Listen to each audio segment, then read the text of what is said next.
الحمد لله رب العالمين الرحمن الرحيم مالك يوم الدين إياك نعبد وإياك نستعين اهدنا الصراط المستقيم صراط الذين أنعمت عليهم غير المغضوب عليهم ولا الضالين.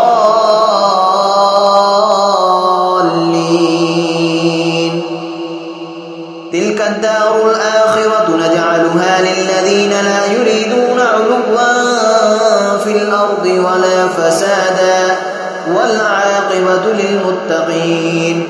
من جاء بالحسنة فله خير منها ومن جاء بالسيئة فلا يجزى الذين عملوا السيئات إلا ما كانوا يعملون.